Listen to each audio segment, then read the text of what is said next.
Good evening, everybody. I'd like to call this meeting to order. It is 8:30. We have a quorum present. Move on to everybody has a agenda in front of them. There is a change that I'd like to note right at the beginning, and that change is on number 3. Before A is the place where we're going to ask if there's any citizen comments. Upon that time, what we'd like and appreciate you to do is approach the podium. There is a microphone up there. Turn it on and speak. When we'd like to, due to the number of people that are here and the possibility of the number of people would like to say something, we'd like to limit it to 2 minutes, please. So with that, we'll go back to number 2, and I'd look for a motion to approve or amend this agenda. So moved. So moved. To approve the agenda and amend it as is. We haven't amended it yet. We haven't? Okay. You wish to amend it? Yes. Okay, go ahead. Okay. I would move to amend the agenda and move new business item A, snow makeup days, to between items 3 and 4 in the agenda. Okay, we have a motion on the floor to move item 7A, which is the snow and makeup days, and insert it after 3D but before 4A. Is there a second? Support. Seconded by Russ. Motion was made by Larry. Is there any discussion concerning this before we take the vote? If not, all those in favor of amending the agenda as the motion was spoke indicate by saying aye. Aye. Aye. Opposed, the same. Motion carried. Thank you. Moving on to 3, and we'll move into the citizen comments. Is there anybody that would like to approach the mic and say something?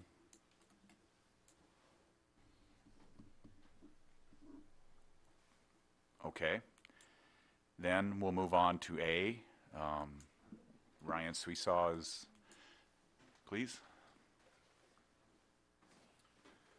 Thanks for having us here tonight. I appreciate everybody coming and all the work that you guys have done and are continuing to do. I think most everybody's here, and I'm here tonight to speak concerning the snow days and the makeup days that were previously voted on. When Mary originally got a hold of me, she had talked to me about the 7 makeup days, and then what it was voted on, whether or not we were going to have a compromise of 3 or 4 days or 7 days. And originally, I guess I kind of thought of it as a win-win. You know, I could handle it either way. After talking to several people and then also talking to Mary and all the different points that she brought up about the number of hours that we have met, according to the state of Iowa, met our fulfillments, and then also talking to Mr. Boza and several other people about moving different extracurricular activities back and moving those around, and as well as driver's ed and certain other things. It kind of changed my opinion a little bit of, you know, what should be done, or what I feel my perspective should be, as far as having a compromise of 3 or 4 days compared to the regular 7 days.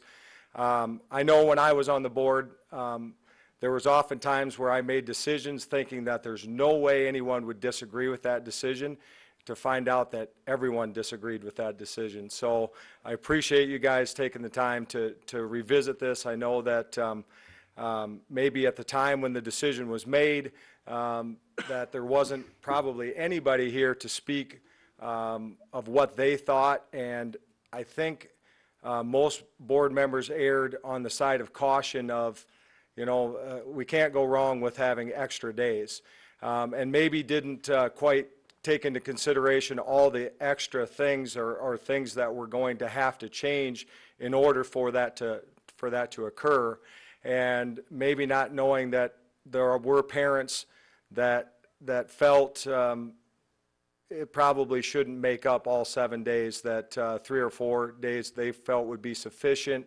I questioned myself, extra 3 days in June, just how much the quality of education will be. I know our teachers are professionals, and they do a great job, but it's pretty hard to corral some kids once in a while when it's 85 degrees out and everybody wants to be outside playing baseball and those things. So I question that.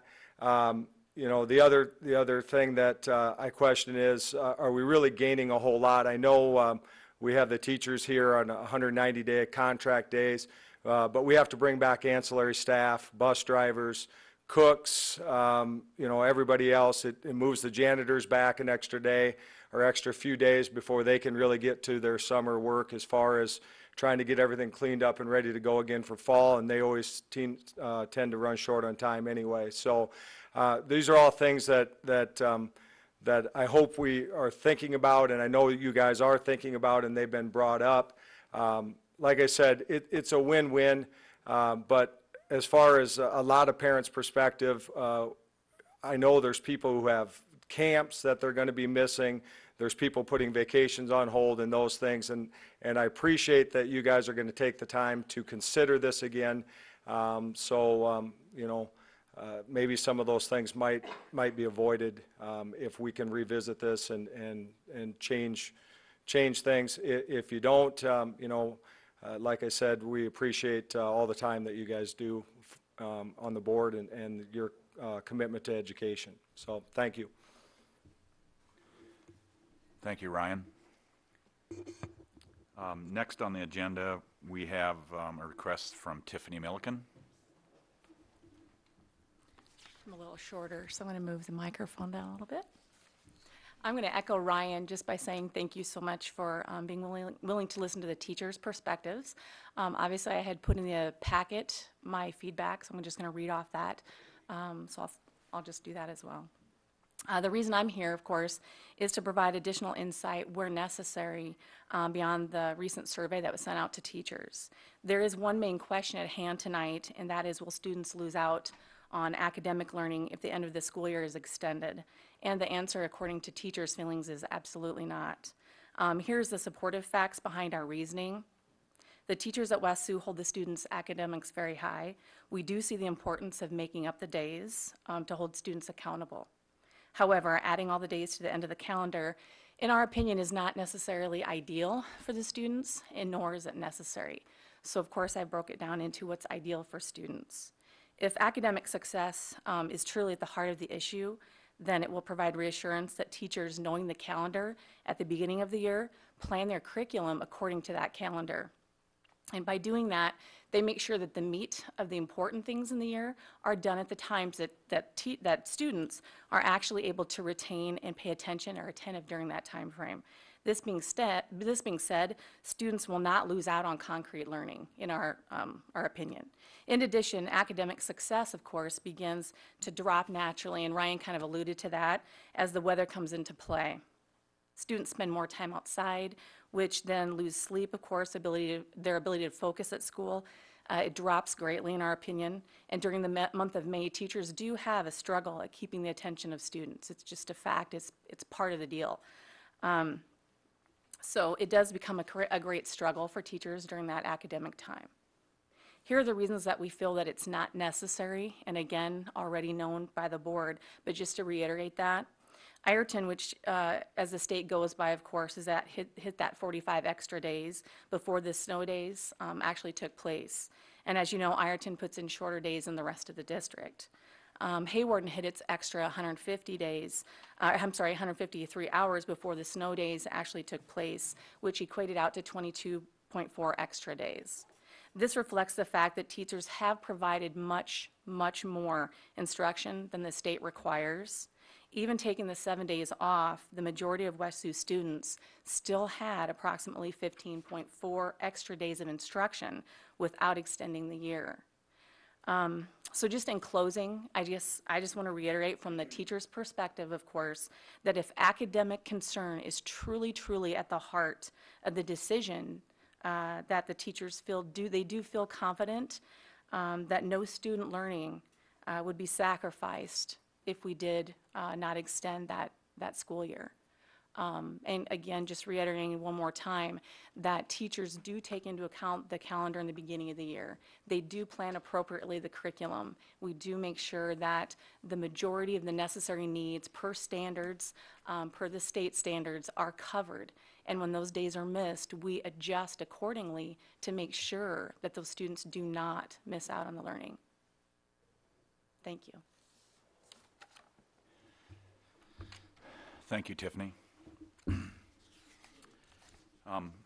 Moving on down to the agenda, we're to B. In there, I guess I'll just go through it.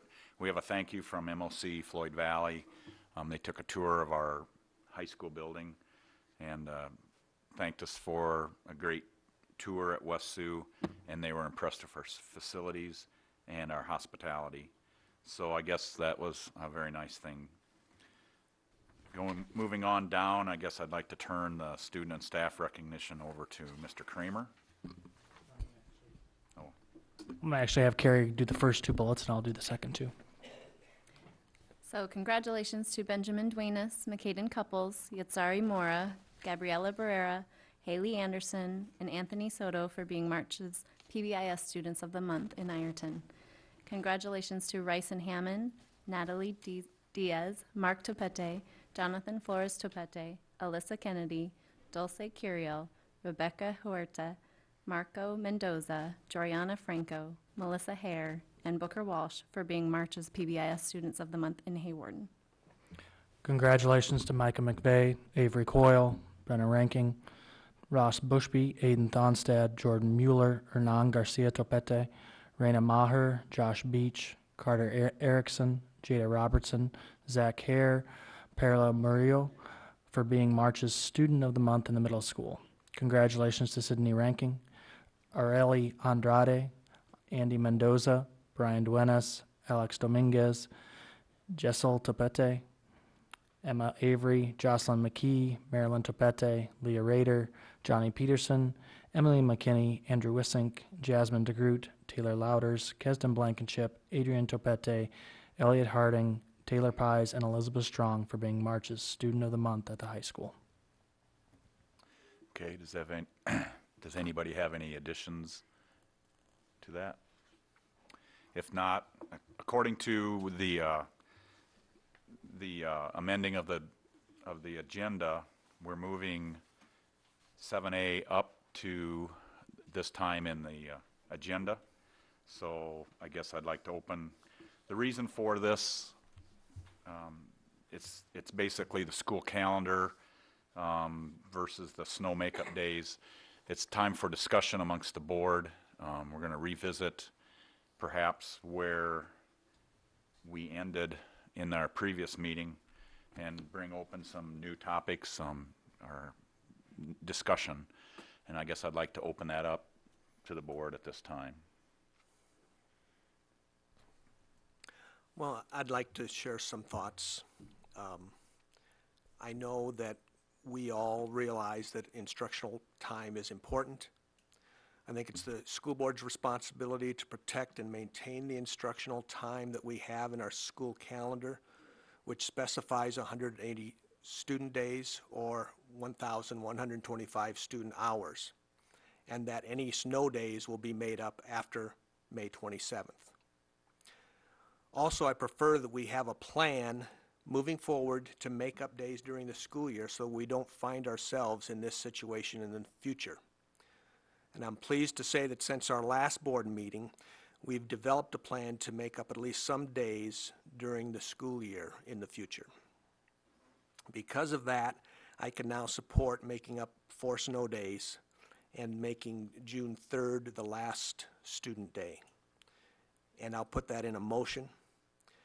I move that we modify the 2015-2016 school calendar to make up 4 snow days at the end of the year and make June 3rd the last student day. Okay, Mr. Gregg made a motion. You have that, Tammy? Yes. Okay, is there a second? Support. Second by Mr. Coons. Is there any further discussion? I guess I would like to start off with saying, I'm going to ask Mr. Kramer, I may be wrong and I may be misconstrued in my thinking about the 1080 minimum hours versus the 150 more than required.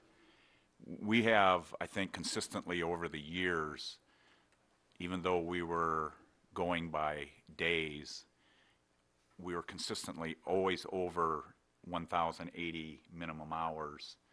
And so this is nothing new as far as the accumulation of hours over the 1080. And the reason why I'm bringing that up, I don't want that to be the focus of tonight's meeting, is the 154. It was basically the 7 versus what was recommended, and also perhaps the ability to spend more time that we had in the last 30 days to investigate versus what we had at the last school board meeting. And I guess I'm going to ask Mr. Kramer to highlight on that if I'm way off base or if I am, where we're at. Even in the last 10 years, we've been over 1080 hours if you'd figure it back to 8 to hours versus 180 days. You would be correct up until 2000, and if we go back to 2011, 2012, that would, the reason that would be different is because after 2011 and 2012, we started actually not utilizing professional development days. In 2011 and 12, and before that time period, we actually applied for a modified calendar, which allowed us to utilize professional development days as counted student contact days. So you would be accurate in the previous years that we had exceeded 1080, but if we get back to 2011, 2012, we would be less than our current total and more closely related to the 1080. Okay.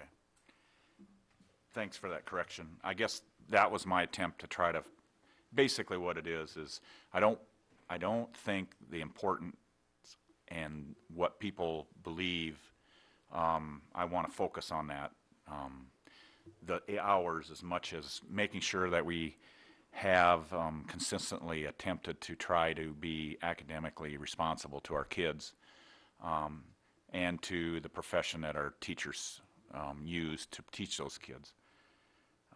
And I significantly wanted the chance to investigate further. And so at that, I asked all the school board members if they'd be willing, and the majority of them did say yes, to reconsider or to at least have an open discussion about it. That's basically all I had to say. I originally did vote for the 4 and 3, but came to this meeting open-minded, and the whole time, and several people in the community know how I felt, but knew that I supported the past vote and how it passed, and kind of stayed open-minded as much as I could during this time. Does anybody else have anything? Mr. Cook? Might have something.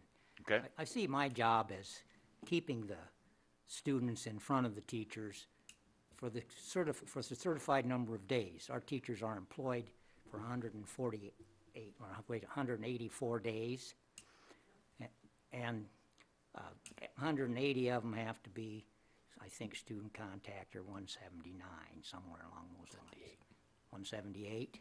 Okay, so I'm a couple days off. So, my position is that we need the time with our teachers in front of their classes so we can learn. The number of hours, if we look at that, is a minimum. And minimums are not quite what I think we really ought to look at. So I'm still think that we should go the full calendar thing. Okay, that's what I think. And that's why I think that. Thank you, Mr. Cook. Anybody else? Okay. I would have a question, though. Changing at this point to making up 4 days and going to June 3rd, does that create any problems or issues program-wise or in-service-wise, or you think that's going to work okay? I believe it'll work fine, yes. I'm confident in the teachers, confident in the students, and confident through conversations that the curriculum and the standards will have been taught to by that time frame. And that appropriate professional development will be entailed throughout the time that the teachers will be provided that last week. Are you aware of any summer rec or extracurricular activities that will be negatively impacted? Had we gone to June, to the 9th, we would have been significantly impacted by actually going to June 3rd. There will still, of course, be some impact, but it'll be extremely different than what it would be if we would go till June 9th. Anything? Carrie, were you looking at the GLAD training yet? Yes, and I put it on hold. I had not canceled it. I put it on hold as soon as I heard there was questions Okay. and possible consideration. So no change at this point. It's still just on hold, frozen kind of. But it has been scheduled? It for is that still second week? scheduled same days, 6th and 7th for June, and then our August training separate. Yeah.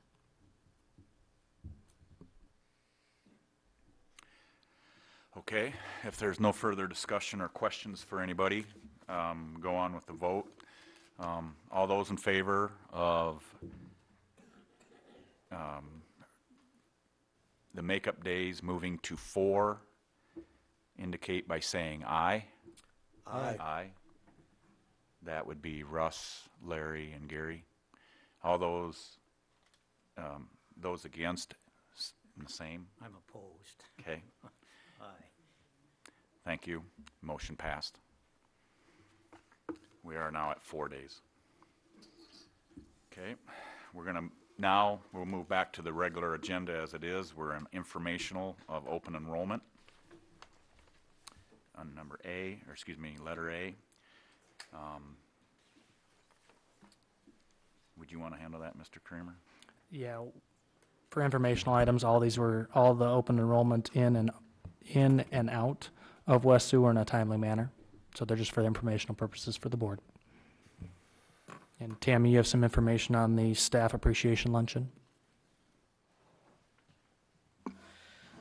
Yes, I just want to make sure the board is aware, except now my date's wrong. So it will be the 5th. Is that Unless you want a Sunday. I'm all right with that. How about the 6th? I'll go for the 6th. No, that won't be the GLAD train. Has to be the 8th. At some point, we're going to have a teacher luncheon. 8th or 9th. Still gonna be the 9th. Probably still be the 9th. It'll be up at the high school. They do the Dorhout Award and all that stuff. We do the Golden Apple for the Teacher of the Year and that kind of thing. And you're all invited. Bob and Jeff will be making us pulled pork sandwiches. So I just want to make you aware that you're all invited. Thank you. What day? Did you decide on a day? It I is think we're June going to 9th. stick with the 9th. It is Okay, June I'll be 9th. there. Decide on the 6th? No wonder you have to print 3 agendas. Okay. Okay. Moving on to the consent agenda. Did everybody have a chance to go through the March minutes? Okay, any corrections, additions, or changes? No? Okay. We can look at the March invoices. Mr. Cook, do you have anything for us? Actually, I haven't run into anything again. Things look like they're going smoothly. We are improving in our activities accounts. They're coming out of the negatives into the positives now, and I'm looking forward to that to happen in the next year. So that would be great to Okay, do that. The rest of the things are just normal. okay. Any questions? Any board members have any questions that they have? Okay, Move on to March Secretary's Financial Report. Mr. Collins, could you help us out on that? You bet. I'd be delighted. The report that this information is being taken from, I've got up on the screen now, and it is in your packet. What we do is we take a look at our general fund balances over a period of 12 months so that we can see some trends. So fiscal year 15, which ended last June 30th, and then the current school year, this is as the end of March. Our cash balance has declined when we compare it by $242,000. Remember, we talked about cash being spent down. I do have a little more of an explanation this month. The state puts a cap of 20% of the previous year's expenditures. So for example, this year we're going to spend about $9 million. That means if we have over 1.8 million, we can't levy for more cash. And then we're forced to spend down. You can see our balance is far above 1.8. And so whenever we have a special ed deficit or SBRC extra authority granted, then they expect us to use that excess cash. So that's not necessarily a bad number there. That means we've been acquiring more authority that has been backed by cash. So nothing too concerning there. Our revenue, remember this is last year, current year, we're up 260,000. So that's a good sign. Again, that's as the end of March. Expenditures are also up. You know, if you remember, I was a little nervous earlier in the school year because the news was almost too good. Now this makes more sense. We should be spending more money. We're making more money. We've added staff, and we're spending more money. So that's almost comforting. And then when we look, now this is just at the current school year. You know, when we look at our revenue, we're up by 558,000 over expenditures. So that's just looking at the current school year. We've brought in 558,000 more than what we've spent so far this school year. So that's a good sign. Okay, now we also have been keeping an eye on our daycare. And here's the number I really think is the most, the best indicator of how is the daycare doing. So since July 1st, receipts, it's brought in almost 121,000, and it's spent about 98,000. Now remember, we started at about a $24,000 deficit, almost have that erased. And so you're still going to see a negative on there. I think it was about 1,600. But yeah, it's running in the black now. Okay, it's bringing in more money than what it's spending. And then just one other thing that we're going to want to watch, and this is mainly, you know, is good news and a good move by the board. You are concerned with the tax rate.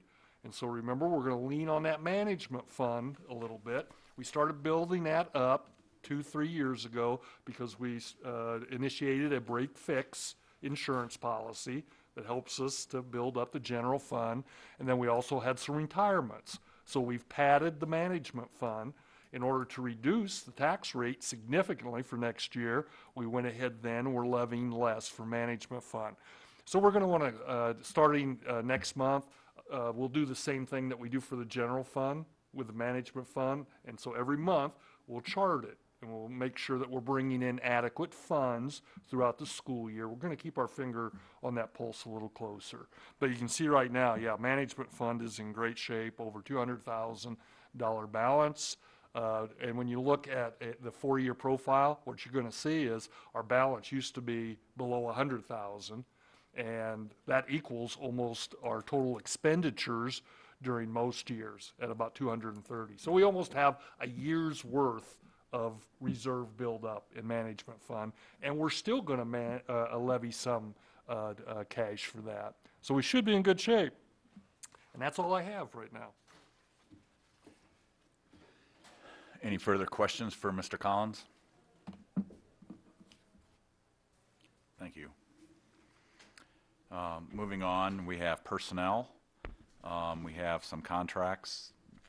Would Ryan or Carrie, whoever they're pertain to, looks to me like it's all Ryan, but Tom Lorenzen, he's been our summer custodian for the past 3 years.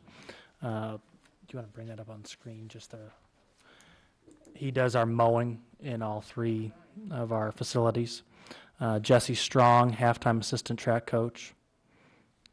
Ryan Suisaw, assistant high school softball coach. Kalina Deckers, full-time daycare associate. Resignations from Dwayne Spurley and Josh Martinson, 2 great coaches that have long time done a great job in the programs, and we appreciate their time that they've spent in those programs. Any further?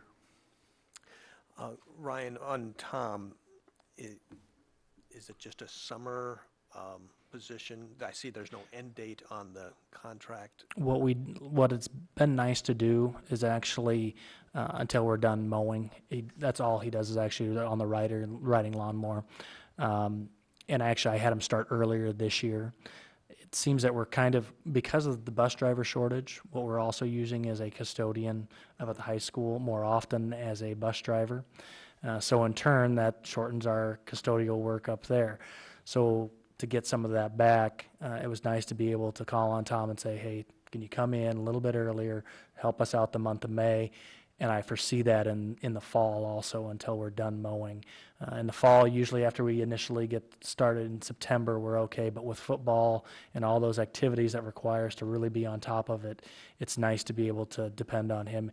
And the only time he's actually clocking in is if the mowing is needed. He doesn't come in and it's not an hourly per se job. It's only if he's doing mowing.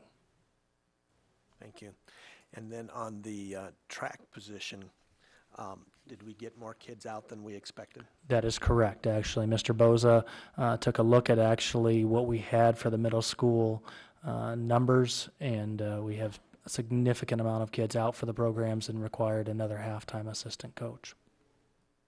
And will he be working with just middle school, or he'll be doing middle school and high school? It's actually shared within that position. The other reason was Clint McKee is actually also, it's not really an additional position because Clint McKee is going to a halftime because he wasn't able to get there early enough within the practices. So Jesse's taking his half is what's actually occurring. Thank you.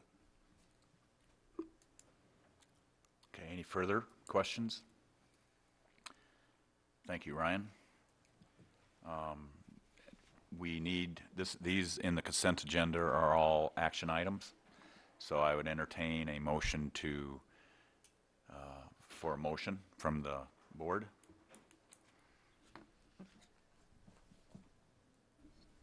So move. Motion made by Mr. Cook to what? To accept them? Yeah. Okay, to accept all the items on the consent agenda. Is there a second? Second. Second by Mr. Gregg. Any further discussion? If not, all those in favor of accepting the items presented to us in the consent agenda indicate by saying aye. Aye. Aye. Opposed, the same. Motion carried. Thank you. Move on to number 6 under reports. We have under A, TLC. I'll give that. Go ahead. You We could, did. yeah. You could know. We need to speak into our speakers louder, I think. I'll give the TLC report. You should have a written report. This last in-service, Ms. Hensley and Ms. Thompson being the TLC lead for the 2016-17 year.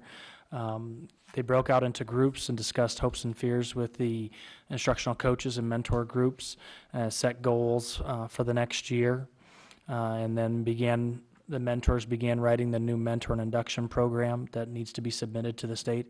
If we remember, in all the years past, at least for sure in the last 10 years that I've been with West Sioux, we've been cooperating with the AEA to provide the first 2 years of mentoring to new teachers. And that's off-site. That requires us to send teachers off-site with their mentor multiple times throughout the year, requires us to get substitutes for that. The idea, Mr. Cook, is that they're writing this induction program is to actually have that on campus, so we will not have to have them outside of the classroom. And that's part of that TLC program, just so you're aware.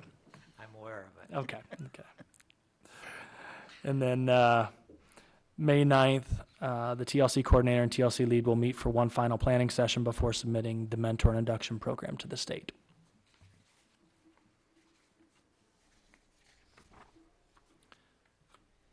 I'll move on to my report.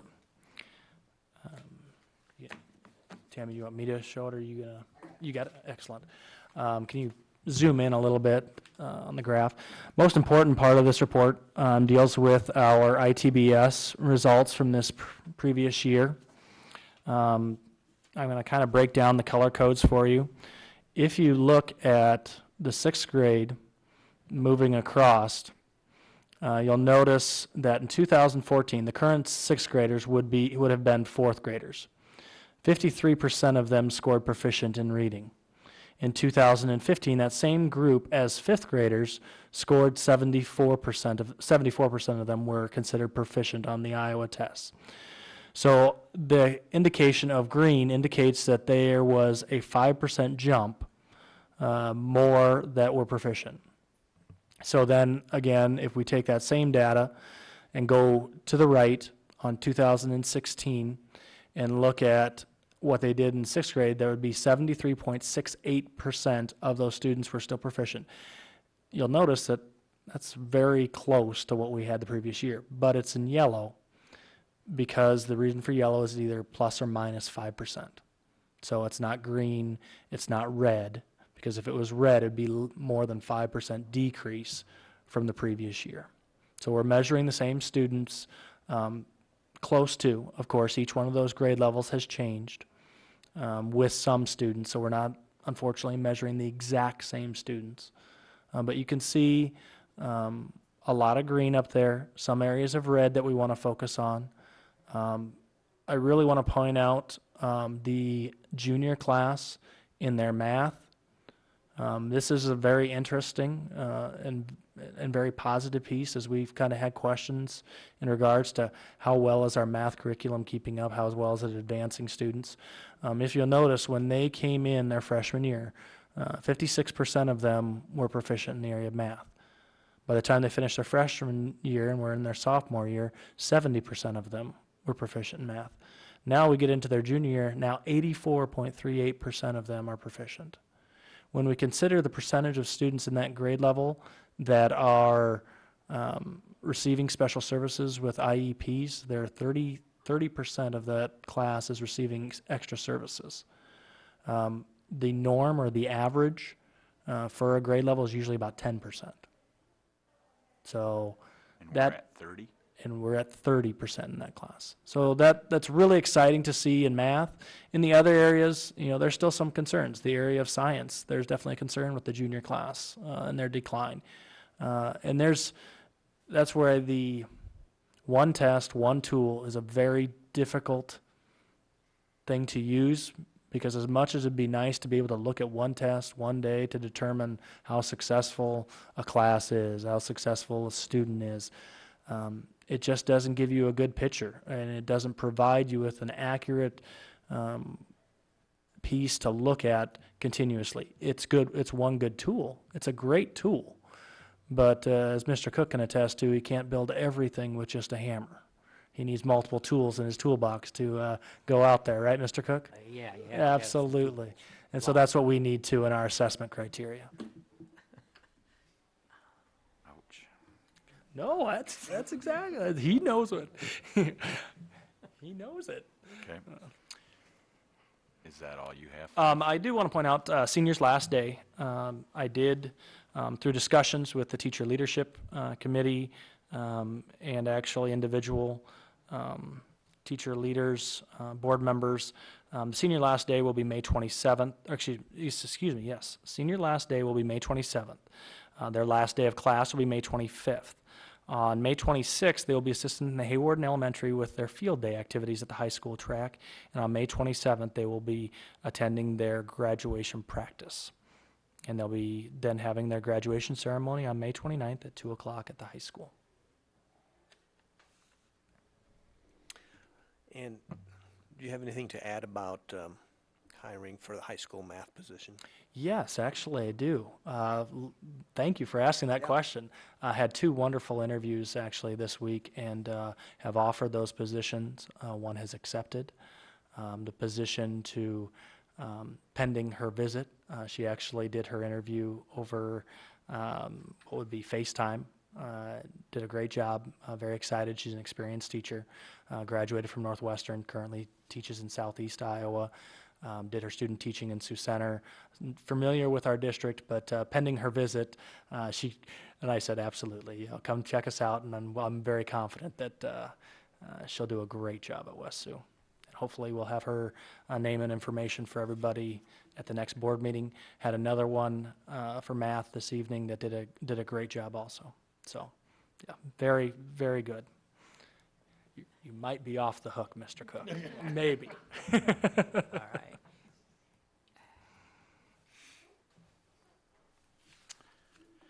Okay, thank you. Carrie? Sure, the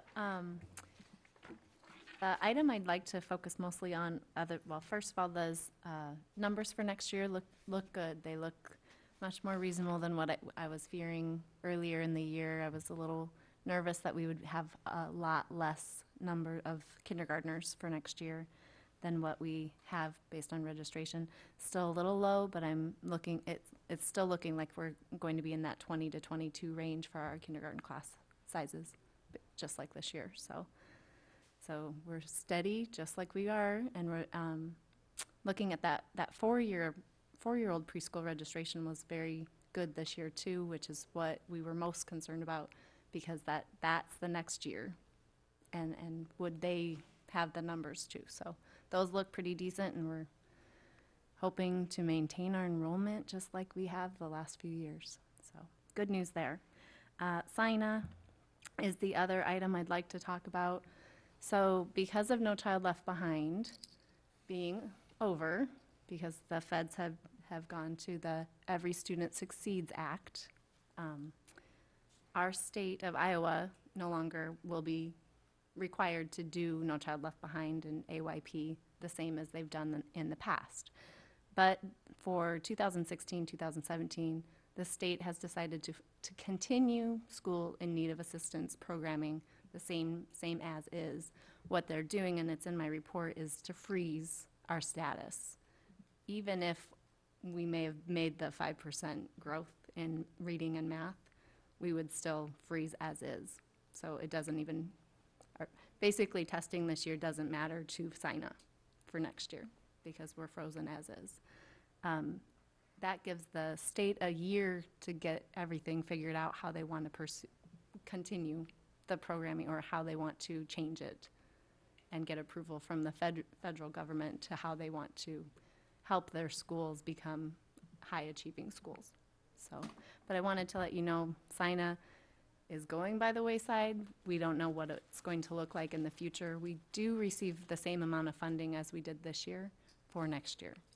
So Okay, that even was though we're one frozen, question I had. we still do get money from SINA. We are still required to do professional development, spend money out of the Title I budget that we have, and do some of those requirements, but we don't. For nothing? Right, right. So just wanted to make sure you Well, noticed that, and we I'm can sure grow Mr. within. Collins and Mr. Kramer We'll can grow share within, there. right? Yeah, Okay. what? We'll grow within. Absolutely, absolutely. Thanks. Mr. Collins? Yeah, I just have two things, and both of them are related to financial. I do want to commend Mr. Cook for his wonderfully thorough auditing of the bills each month. Both the business manager and I can attest that we've never scrutinized our expenditures so closely, and it's a good thing. If you'll recall, the board has appointed Mr. Cook as the person to do that on a monthly basis so that you meet your fiduciary responsibilities. And I can attest that it's getting done. So kudos to Mr. Cook. Also, Jake, our business manager, has updated our line item budget. So it looks like we're going to spend about $9 million this school year. That is up. That's why on the report you saw expenditures going up. That's not a bad thing. Next month I will do a report that includes our unspent balance sheet, we're still approaching that 3 million of unspent balance, which is outstanding. And then piggybacking off of what Mr. Kramer and Mrs. Thonstad reported on enrollment, yeah, for the next couple of years, we should continue to see increased enrollment, which means increased revenue. And then what the hope is that we'll level out. And so, yeah, 60 kids in a grade is a nice place to be, but we will graduate our 2 smallest classes in the next 2 years. And so that will take some thinking, okay? Instead of growth, it'll be hold the line. And I know Mr. Cook talked last month about doing some long-term planning, both with facilities and programs and staffing. Now's the time to do that, because you still have a couple years of growth, and so now's the time to plan for both what do we do when enrollment stabilizes, and then also what do we do when that GO bond is paid off in 2 years. Remember, that's about $2.50 on the tax rate. So now's the time to plan. So that's all I have. Okay, thank you. Under E, we have the same informational time for the board members. We'll start out with Mr. Cook. Yeah. You sure you want to start with me? You bet. Okay. The attendance report or absentee report, however you want to look at it, this month we're at 88%, which is down from last year, which was 92. We have 155 absence days, and the leader of the pack this time was professional leave. Professional leave took quite a few people out of the classroom. And I don't know how your substitutes are coming. Do we have enough substitutes for all that? No. No, okay. All right. So that's the thing. I was hoping this was going to be a year where we were staying up on top percentage from last year, but we didn't make it this month, and it doesn't look good for next month already. So we'll see what happens. That's all I have. Okay. Anybody else?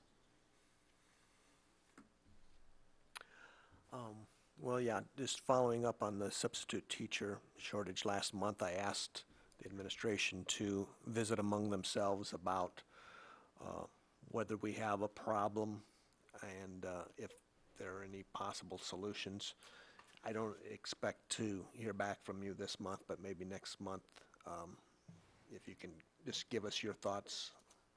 To also give you an update, we had that as a discussion item in our staff meeting at the high school, middle school, and did have a good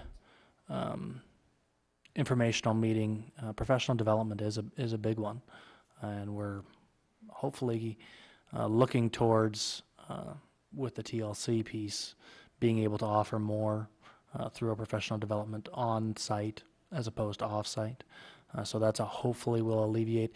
The interesting fact, as I went through the data and looked through the information on how many filled jobs we had, they actually were very similar in percentage. There was a 2% difference. We have about 2% more over the last 3 years of classes, if we look at the total, that were not filled. So it is increasing. It mirrors a lot of what we saw with our applications for open positions.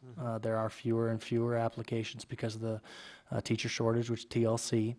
And then we also looked and did a comparison with our pay and substitute pay.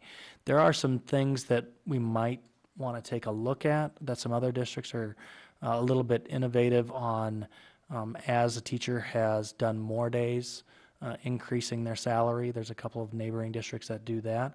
I think that might impact our teachers that would be willing to come back continuously.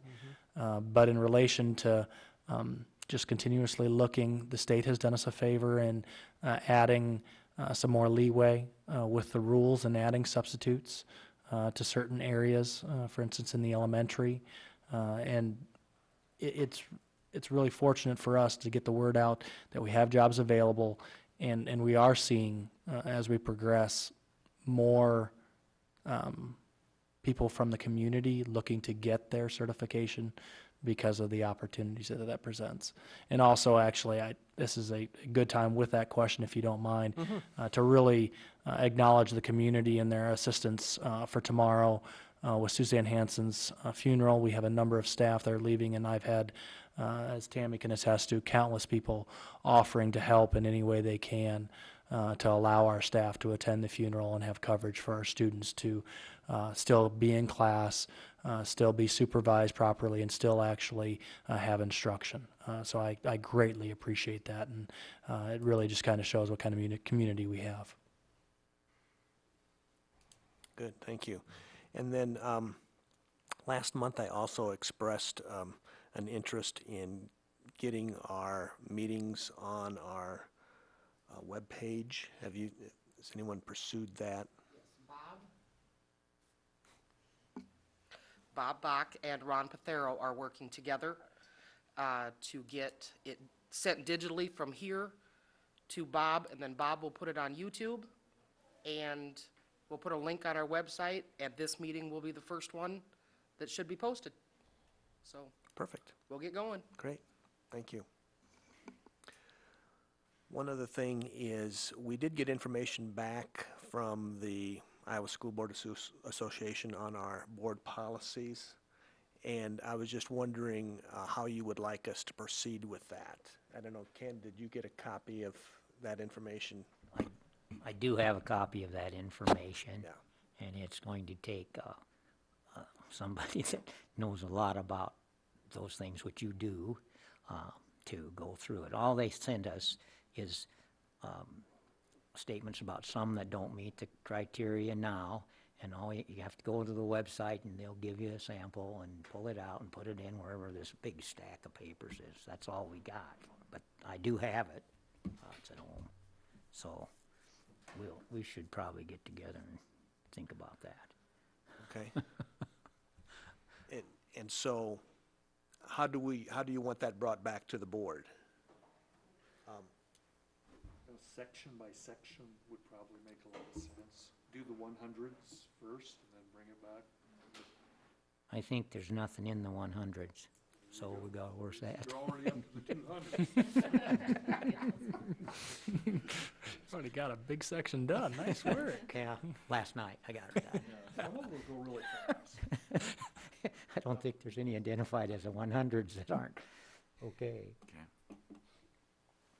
Okay, that's all I had. Okay. Russ, do you have anything? No, what I had was probably going to be coming up here shortly. Okay. I guess what I'd like to do is, I'd like to say thank you to Carrie and the people that are involved in the daycare, to compliment them on the work they've done to correct the situation and make it where it's at now. I appreciate that very much. I'd like you to say thank you to Vaughn and all the people and the board also. I guess at this time, I'd also like to say thank you to Ken and to Danny, even though Danny isn't here, and perhaps things have changed after we had a new vote on that, for your significant reasoning for that. It didn't go unnoticed. I want you to know that, and I appreciate your detail and your enthusiasm toward that. And then also, this evening I had a phone call from a realtor that our new principal is looking for a house in town, looking to rent, and is having a hard time finding a house to rent. I mean, not a house that they like, just a house. But I think that's exciting, and there's a new family moving to our town with 4 kids, and I guess I wanted to say that's uplifting to me. And then also, I guess I'd like to thank the crowd, the citizens in the community, for volunteering their input to us in the last 20, 30 days. If you look at it on the surface and just look at it, they do care in different ways and so forth, and I guess I'd like to say I appreciate that also. That's all I had. there's nothing else, we'll move on to 7, which is new business.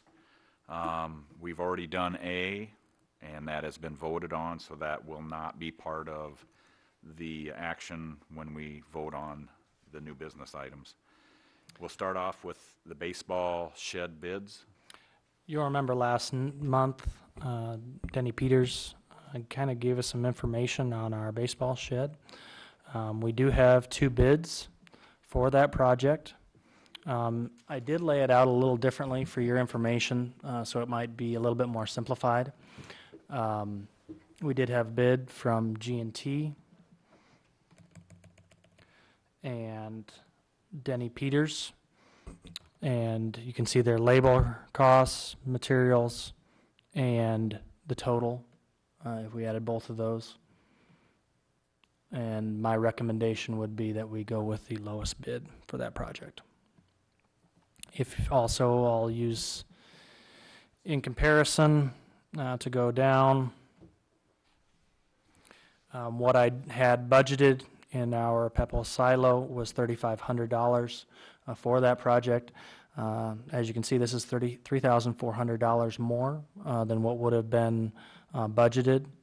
I believe, I am confident that this reduction in the carryover from $324,000 is well within our budget, and I do not have concerns about exceeding the budget for that amount. Just tearing down a building, correct? That's exactly right. would have been There is a nothing there, difference. right? There would have been nothing there. This would be having a shed there for storage. That's exactly correct, yes.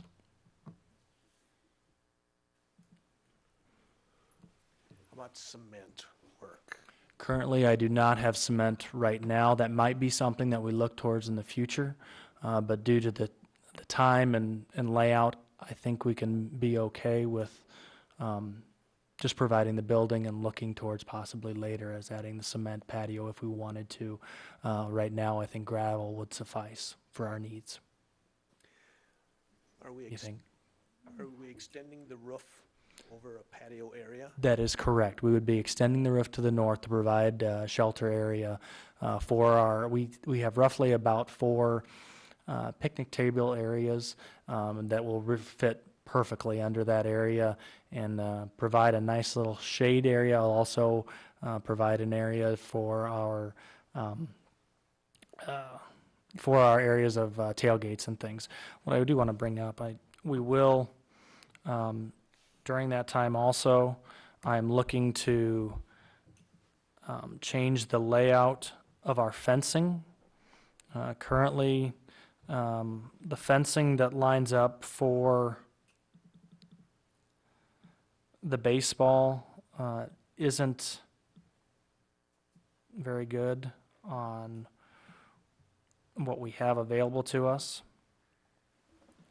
Right now, what we do during a game is run a line, just a rope across this area here, and then we run a rope behind here. What we're going to do is actually have a fence here, and we're going to use the backstop fencing that we took down from the baseball field project.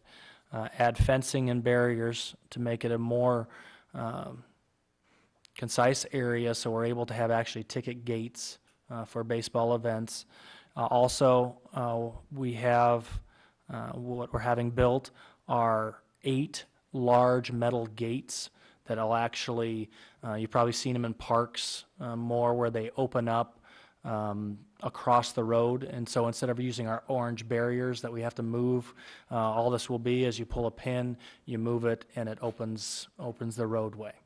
And then also with that, this is the area where the overhang will be, where we'll have a sheltered area. What I would like is we're going to also move this fence, and this will be custodial work that will be done. We're not planning on contracting this out. The custodians will move this back about 10 feet. Right now, if you've been into our restroom area, there's only about a 4-foot gap between that 4-foot fence and the door. So there's not much area. We want to bring that back, have a gate in between the 2 buildings, and then have a fence in this area to run up along the road that allows us to close off the baseball field. So plenty of projects going on around that area, including the baseball backstop that, if you have been up there, that project is really exciting to take a look at. The net for that project goes up on Monday. But the one that we're talking about for this agenda item is specifically with this shed and putting steel sheeting on that shed and providing good storage for us. That roof that goes out to the north, that underneath that lean-to thing will be 12 by 42, if you need a dimension. Thank you, Ken. I appreciate that. So, there you are.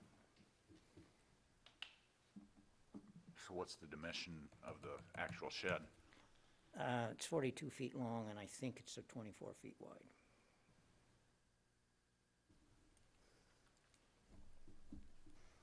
So my recommendation would be that we accept the lowest bid for this project.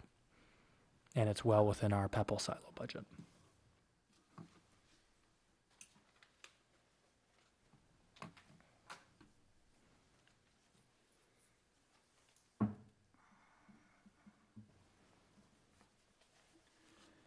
Okay, moving on to C, we have the elementary construction bids. In this, I also lined it up the same way. We did have two bids. G&T provided their labor at $7,500, material at $2,459, total $9,000. Pies Construction included their materials in the one estimate, and theirs came to $18,625. I would again recommend that we accept the lowest bid in this project.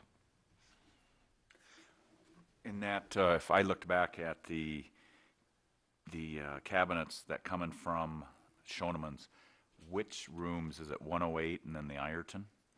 108 in Ireton, yes. Okay. So it's like 64.33 for the cabinets on that, and then, well, I actually have it here. Yeah, that's right. It'd be $9,086 for the cabinets in 108 and $64.33 in the kindergarten 01. Okay. And that's not included in either one of the bids? That is correct. Okay.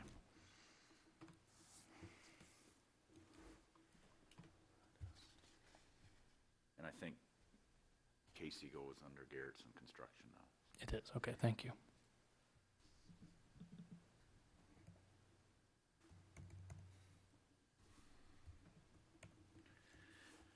Okay, I'll turn D over to somebody that would know more about the retainer wall bids than anybody. Go ahead, Ryan. I'm sorry. You people. Yes, we have two bids for the repair of the retaining wall. I'll actually give control back over, but I want to show before you do that, Tammy, my proposal for this deals with actually our budget for this year. We did have budget, $4,000 budgeted for the south side of those stairs to also provide landscaping for this summer. What I suggest is that we forego that project for this summer, put it off possibly a year, depending upon how this project goes, but utilize the Pepple silo funds to provide for construction of and finish of the retaining wall on the north side of the stairs. And that was budgeted for $4,000. So the lowest bid, Tammy, you can go ahead, I believe is with Milliken. Does he go by Milliken Landscaping, or what does Johnny use? No, he has a better name. Oh, wonderful. The Better Name Company bid $4,800, and which would be in your packet. And then the other bid was provided by okay. Ground Effects. And Ground Effects. I would recommend that we accept the lower of those two bids.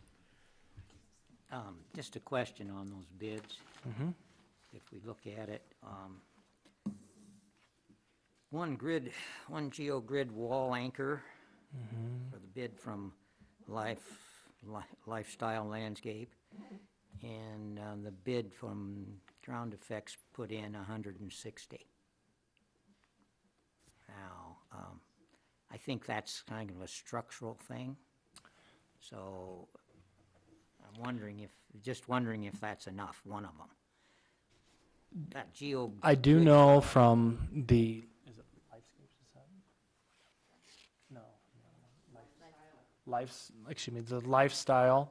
I was with him when he actually called the company provider, gave him the dimensions of the wall, and gave that information, and the information that he was provided with said that one roll would be sufficient for that project.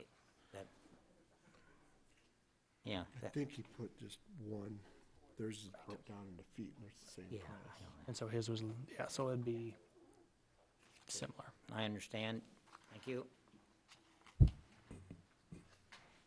And so what, without looking, what was the bid on Lifestyle? Lifestyle Landscape bid is $4,820.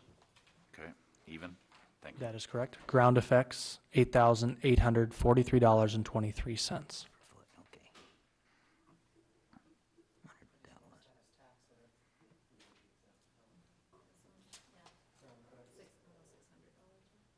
Okay. You want to do that math before? Yeah. 64.70. Okay. Moving on to E, which would be new position. This would be a new position. What I found in the last 2 years for sure, we've been short on somebody providing weed eating outside. Right now, Tom does a wonderful job. Our mowing is great. We keep up on our mowing. It's still challenging, but those areas of weed eating and actually someone spraying the specific weeds, staying on top of them as they become more resistant is a challenge.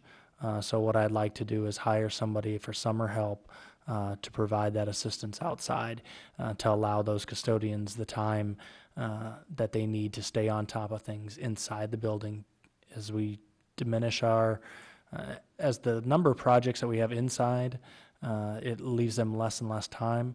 Also because of the demands of the job anymore, it seems every year I'm having to, I feel talking to custodians, they're rarely taking their full vacations because they feel so responsible for the work that they're doing that they do not take the vacation that they've earned because of those situations.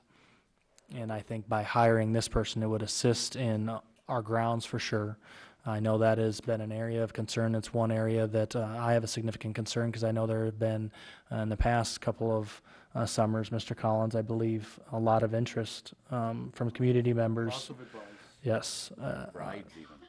Yes, on providing, we need to maintain our facilities as best as possible, and this would assist us in that. So with this position, it's an hourly rate. That is correct. Would you entertain putting a cap on hours, not by the week, but by the month? I would. Even if we could It's gonna- provide it's- something. Once you get them under control, my opinion would be if you don't get the right person, you could not, it could be something different than what we'd really like. I agree. And monthly, or at least every 2 weeks, like saying, keep our budget, because it would change as the summer goes. It changes from weed eating to weed spraying, and do we have the equipment? Yes. We have the appropriate equipment to do the job. It's been the time. Okay. So what would you estimate it's gonna take, you think? Boy. You're talking Ireton and all of Haywarden, football around ditches, Yes. Yes. soccer fields? And I think we've especially not necessarily the weed eating, we've done a nice job, but Spraying. the challenge, I would have to ask Brad for sure, but I don't know the last time that we've actually appropriately sprayed for weeds at the Haywarden Elementary Playground. just because it's mostly catch-up. It's mostly, hey, can we just get this done, run through it quick, because we got to get projects done inside. I'd really like us to provide, and I think I drive by there daily, as I'm sure Larry does, and, right now, there's so many areas that just need our attention and attention to detail and making sure we're keeping up to those weeds, because if you've just let them go, it takes a while to get back on them. But I don't know, your Well, estimate on time, you there's may know also better than another I am. Consideration we should talk about is if you need to have certification on certain herbicides, and even the application to buy, are we using the appropriate herbicides to correct, just to affect it? And do they have the application license? Certain herbicides do not take application but we should ask that. Right. The current sprays that we utilize do not require that license. Okay. And you're looking for a action on this item, correct? I am. Okay.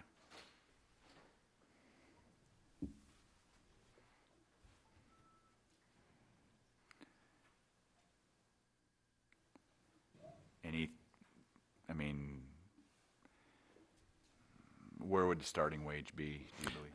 This is our starting wage would be at our minimum, which is our hourly wage of $7.79. $7.79 an hour. Mm-hmm.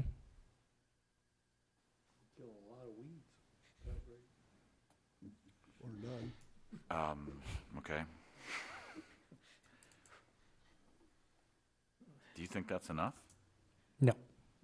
But that is our current starting wage for our summer assistants. Okay. Do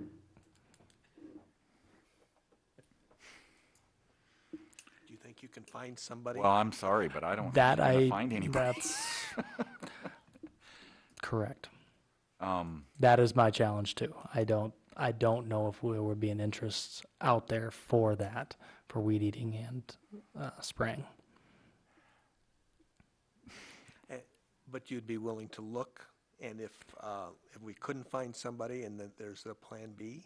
And I think we would have the opportunity at the May meeting, and I would have enough data by that time to determine if I did have any interest from now till then to make a change and make a recommendation about a possible solution. Okay.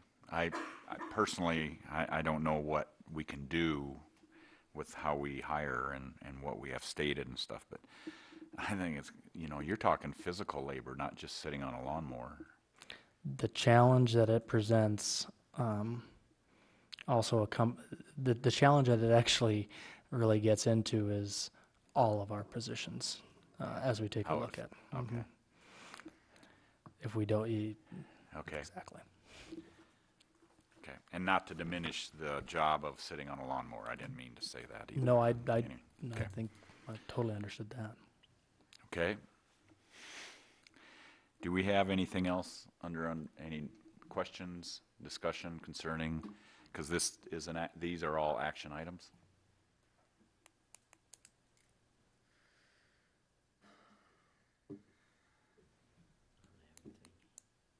Okay. Do you have anything else to add? Okay.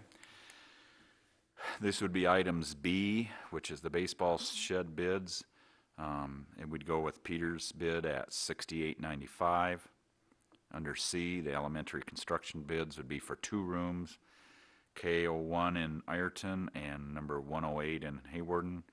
And it'd be under Garrettson for $9,959.91. And then D, the retainer wall bids would be Lifestyle Landscaping for $4,820. And then the E would be the new position, which would be consisting of running a weed eater and spraying the weeds in all of our facilities in both communities. I would entertain a motion at this time. I'll so move that, what you just said. Okay, Mr. Gregg made a motion to accept the new business B through E as it was stated. Is there a second? Support. Support comes from Mr. Coons. Any further discussion about the vote we're going to take? If not, all those in favor of accepting the motion for new businesses B through E indicate by saying aye. Aye. Opposed, the same. Motion carried. Thank you. With nothing else to, in our meeting, I would like to state before we adjourn that the next regular board meeting is scheduled for May 26th here at the same time. Well, no, as usual, I mean 6:30. Yep, that's fine. With that, I'd entertain a motion to adjourn. So moved. Okay, motion made by Russ, seconded by Mr. Cook. All those in favor indicate by saying aye. Aye. Thank you.